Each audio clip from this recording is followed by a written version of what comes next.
Que je sois encore rajeuni. Que je me marie encore pour enfanter fils qui va vous épouser.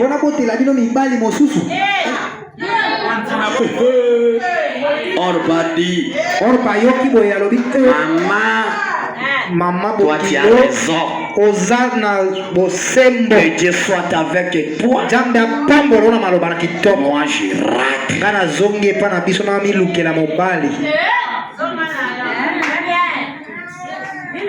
Ok, ça va, vas-y. Oh lélé. Naomi voulait se déplacer. Elle voit Rita toujours. Mais c'est ton ami. Qu'est-ce qui ne va pas? Elle est partie. Elle a dit maman. Ne me presse pas par la force de te quitter. Oh Dieu, ne me presse pas par la force de te quitter. Car je sais de quoi je parle maintenant. Oh, j'ai vu la différence entre tous les mamans de Moab et toi maman. Ne me presse pas de te quitter. Oh, je me souviens un jour, Jésus était en colère. Jésus était en colère. Lorsqu'il a prêché, il a dit quiconque ne mangera pas ma chair, il ne boira pas mon sang, il n'est pas digne pour le royaume des cieux. Après le reste là.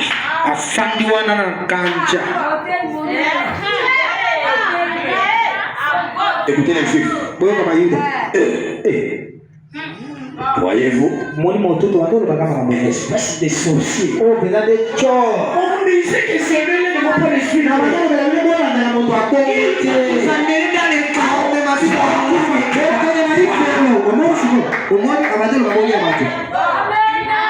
Comment ça fait? Et mon pauvre c'est ça.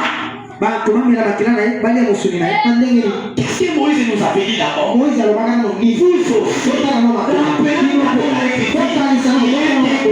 comment ne mangerez pas la personne?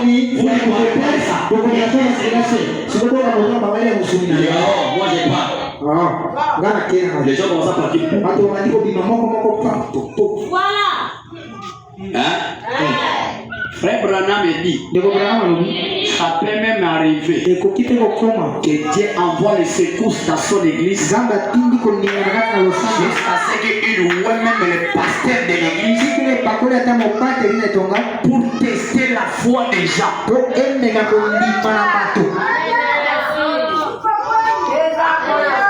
Les faibles ont quitté. Ils sont partis. Pourquoi? Parce que en Égypte, lorsque les enfants d'Israël sortaient, les Égyptiens se les ont suivis.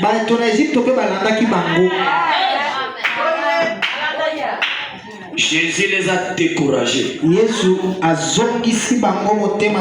Mais c'était la vérité. Moi je ne peux pas. Moi là non. Cette église là non. On prêche comme ça. Le peuple sont partis. Dans le Septadis, les autres ont vu comme ça. Oh non. Non, pas moi. Parce que quand les secousses viennent à l'église, ça touche même les prédicateurs aussi. Non, moi je ne peux pas, moi je ne peux pas. Jésus était furieux. Il a regardé.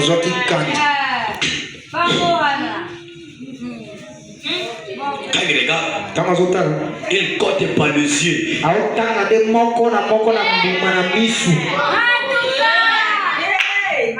Il dit mais oui. Mais vous là.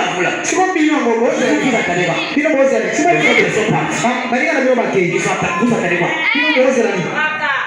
Frère, une semence prédestinée. Peu importe la parole qui sortira. À lui, il va supporter.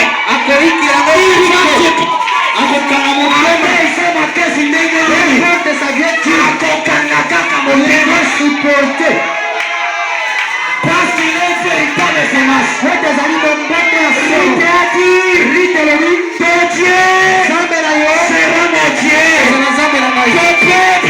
Ton peuple, je m'engage. Si je vais mourir, je mourrai là-bas. Là où tu mourras, je mourrai avec toi. Là où on t'enterrera, nous serons avec toi. Au nom de Jésus-Christ, que Dieu te donne cette foi-là. Que Dieu te donne cette foi-là.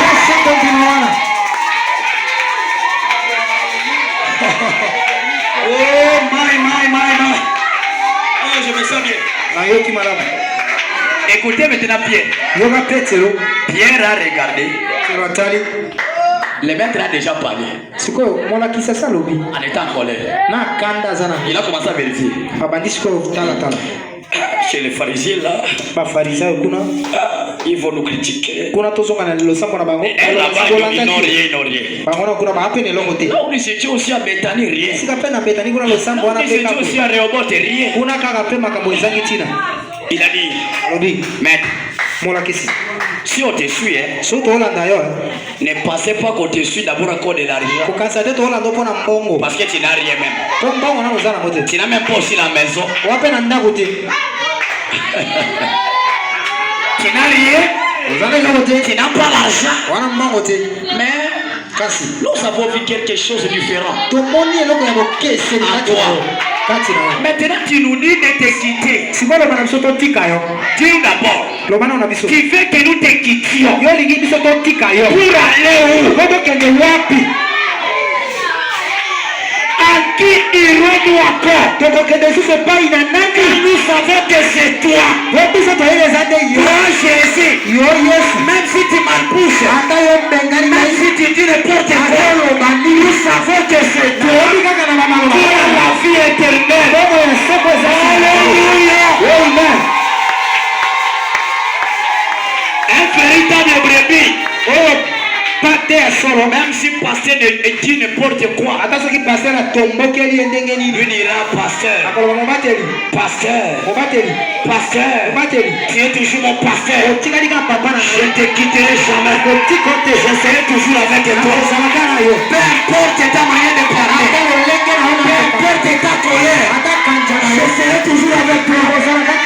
Je vais avoir des luttes ici. Je vais avoir des pierres ici. Dieu vous bénisse richement.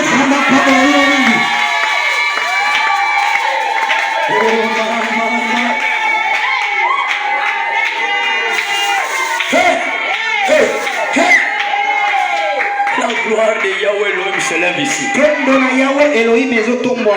où se trouve l'unité, Dieu agit dans la puissance.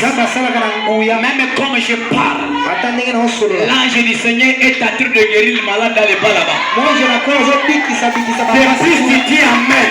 Depuis tu dis Amen, la puissance est entre toi pour te donner ce que tu avais besoin.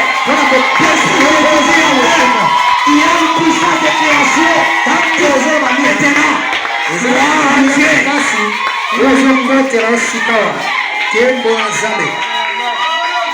Il faut l'unité pour amener le réveil. Il faut l'unité. Qu'est-ce que l'unité fait, mes amis? L'unité pousse Dieu à agir à 50. Ils ont reçu le Saint-Esprit. Ils ont commencé à propager la parole.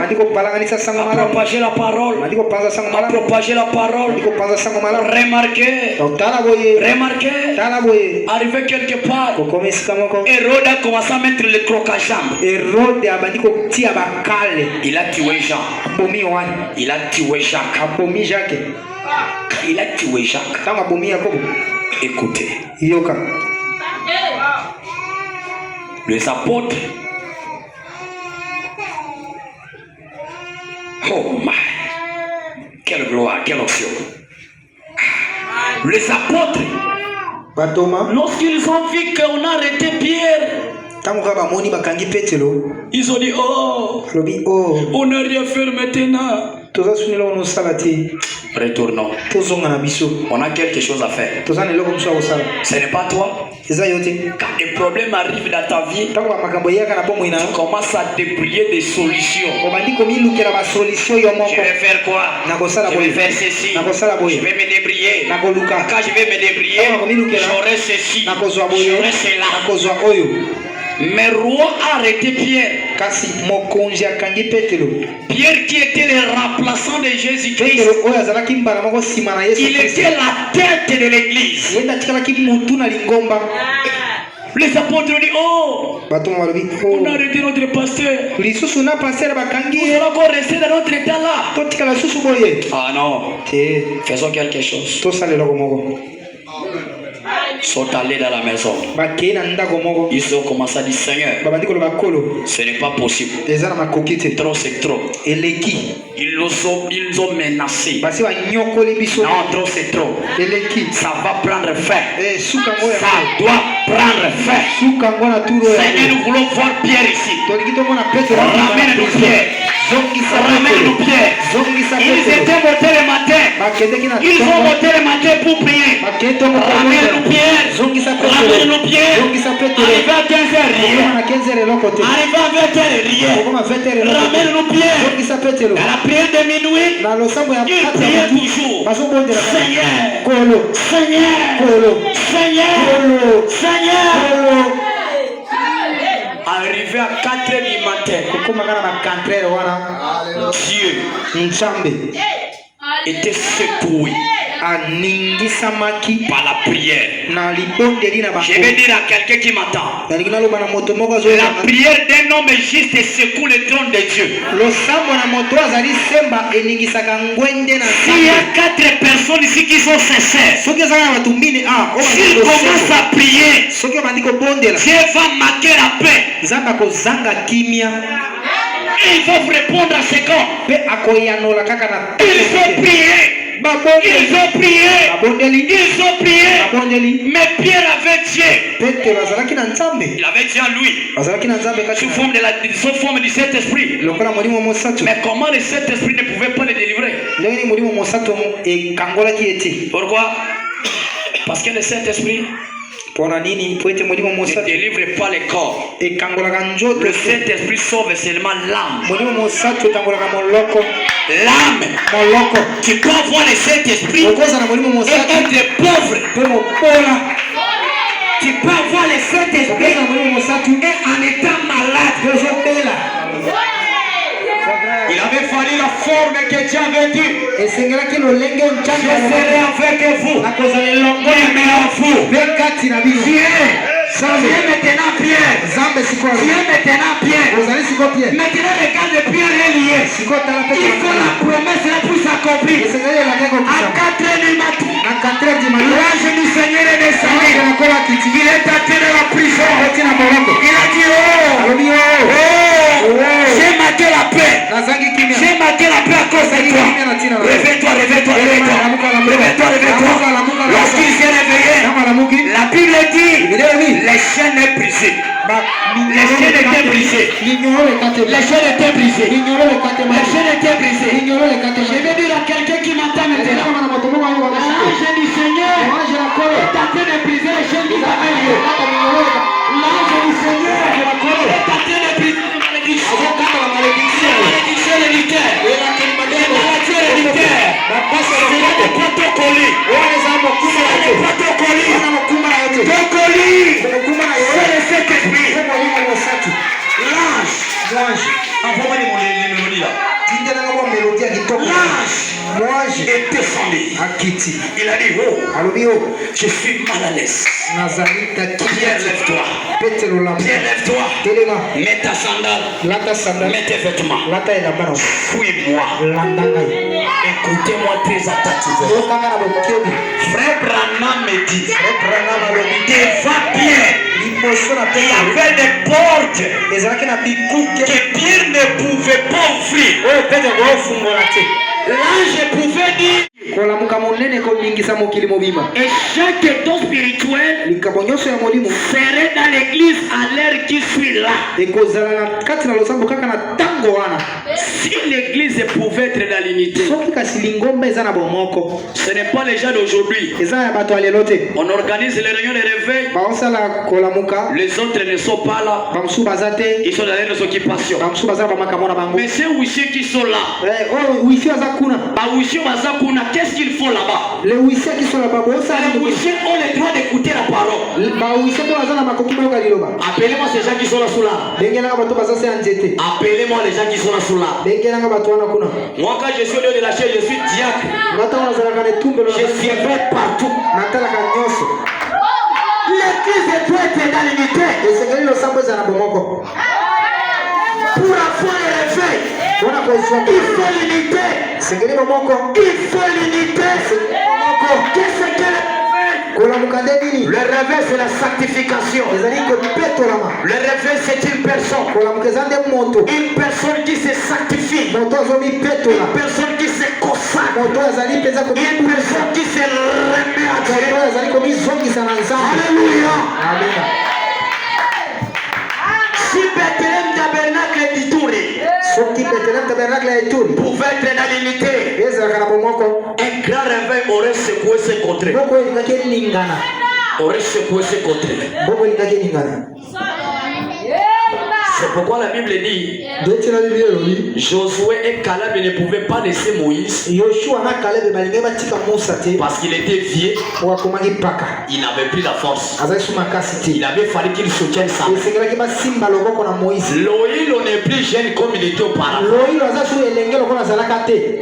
Il est déjà vieux. Malgré qu'il sorte ici, il est vieux. Il faut quoi? Il faut les jeunes qui vont les soutenir. Il faut l'église qui vont les soutenir. Que Dieu te bénisse là où tu es.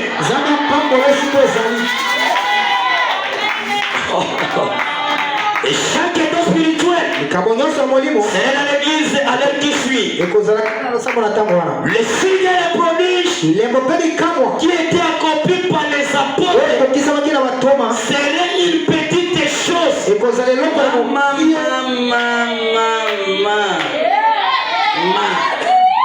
Papa Fabien. Branham minimise les apôtres. Si l'église pouvait être dans l'unité, le miracle que les apôtres avaient fait, le prodige que les apôtres avaient fait, serait petit. Mais pourquoi?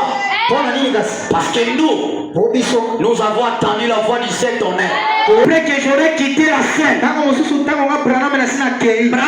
j'aimerais placer mes paroles dans ceci, afin que vous sachiez que ma voix c'est propre point. Et frère Branham, oh chrétien, oh Christ, oh Bethléem tabernacle, unissez-vous d'un même cœur, unissez-vous d'un commun accord. En effet, Dieu ne peut pas envoyer les doigts à l'église pendant que l'église est séparée. Pas plus il ne peut envoyer le Saint-Esprit, à moins que nous soyons d'un commun accord. C'est vrai. Cela vient après le Saint-Esprit.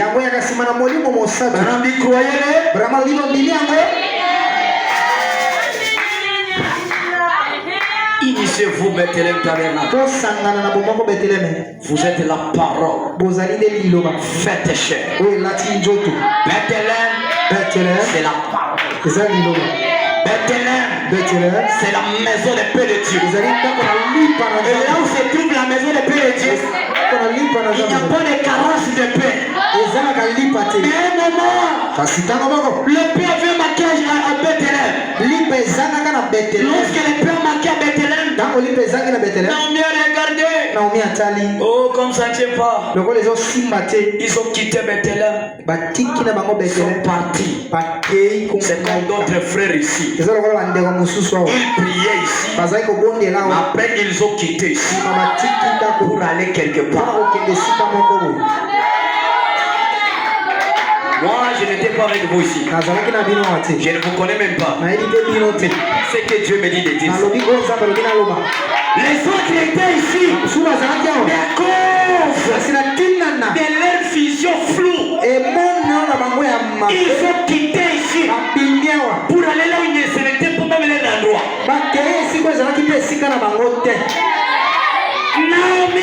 Naomi, avec son mari et ses enfants, ont quitté Bethléem pour aller à Moab. Arrivé là-bas, il a dit comme vous avez fait comme ça. Qui avait poussé le mari à quitter? C'était Naomi. Dieu a dit Naomi, comme tu as fait comme ça, tu verras. Il a frappé son mari. Il a frappé ses fils. Naomi est restée près de lui.